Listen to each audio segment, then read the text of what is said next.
Iran, Israel మధ్య తీవ్ర ఉద్రిక్త పరిస్థితులున్నాయి. ఇరాన్లోని సైనిక అణుస్థావరాలను టార్గెట్గా చేసుకుని ఇజ్రాయెల్ అటాక్స్ చేస్తుంది. ఇప్పటికే చాలా నష్టం వాటిల్లింది. ఈ క్రమంలో కొందరు భారతీయ విద్యార్థులు ఇరాన్లో చిక్కుకుపోయారు. దాదాపు 1500 మందికి పైగా ఇండియన్ స్టూడెంట్స్ ఉన్నారు. ఇందులో ఎక్కువగా జమ్మూ కశ్మీర్కు చెందిన వైద్య విద్యార్థులు ఉన్నట్లు చెబుతున్నారు అధికారులు. ఇజ్రాయెల్ దాడులు చేస్తున్న వేళ భయంగా బతుకుతున్నారు. తమను రక్షించాలని భారత ప్రభుత్వానికి వేడుకుంటున్నారు. తక్షణమే స్వదేశానికి తీసుకెళ్లాలని విజ్ఞప్తి చేస్తున్నారు. యుద్ధ వాతావరణం నేపథ్యంలో ఎప్పుడేం జరుగుతుందో అని ప్రాణాలను అరచేతిలో పెట్టుకుని ఉంటున్నామని వారు చెబుతుండడం అందరినీ కలిచివేస్తోంది.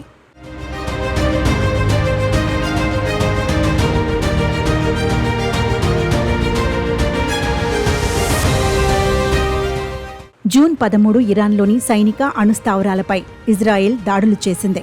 ఇందులో టెహ్రాన్ సమీపంలోని నాటాంజ్ అణు సమృద్ధీకరణ కేంద్రం, రాడార్ స్టేషన్లతో పాటు గగనతల క్షిపణి స్థావరాలున్నాయి. ఇజ్రాయెల్ దాడుల కారణంగా టెహ్రాన్లో పేలుళ్లు, ఎయిర్ రైడ్ సైరన్లతో ఉద్రిక్త వాతావరణం కనిపిస్తోంది. ఇవన్నీ విద్యార్థులలో తీవ్ర భయాన్ని కలిగిస్తున్నాయి. టెహ్రాన్ యూనివర్సిటీ ఆఫ్ మెడికల్ సైన్సెస్లో ఎంబీబీఎస్ చదువుతున్న విద్యార్థినులు ఉన్నారు.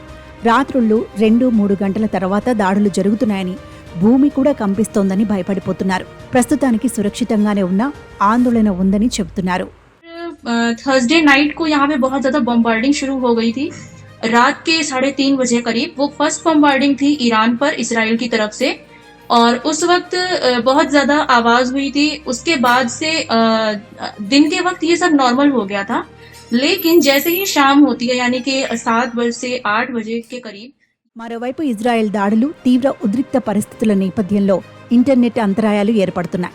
అంతేకాదు, స్థానికంగా విమానాశ్రయాన్ని కూడా మూసివేశారు. దాంతో విద్యార్థుల క్షేమ సమాచారం తల్లిదండ్రులకు అందడం లేదు. రవాణా కూడా లేకపోవడంతో వారు తిరిగి ఇండియాకు వచ్చేందుకు అవకాశం లేకుండా పోయింది. ఈ క్రమంలోనే ఇరాన్లో చిక్కుకున్న విద్యార్థులు ఢిల్లీని సంప్రదిస్తున్నారు. తమను సాధ్యమైనంత త్వరగా తీసుకెళ్లాలని కోరుతున్నారు.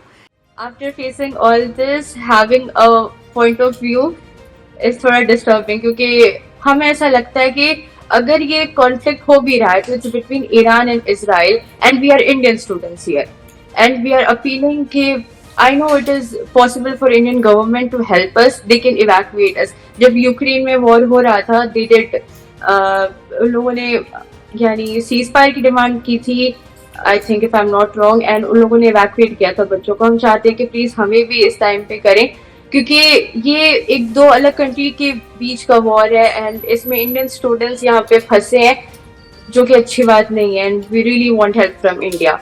We really trust in India का power, and we really want India कि हमें यहाँ से इवैक्यूएट करें as fast as possible. ఇక మరోవైపు ఇరాన్లో భారత రాయబార కార్యాలయం విద్యార్థుల సంరక్షణకు చర్యలు తీసుకుంటోంది. ఇండియాకు వారిని తీసుకొచ్చేందుకు అన్ని విధాలా ప్రయత్నిస్తోంది. టెహ్రాన్ ఎయిర్పోర్ట్ మూసివేత, గగనతల నిషేధం ఉండటంతో సవాళ్లు ఉన్నాయని అంటున్నారు.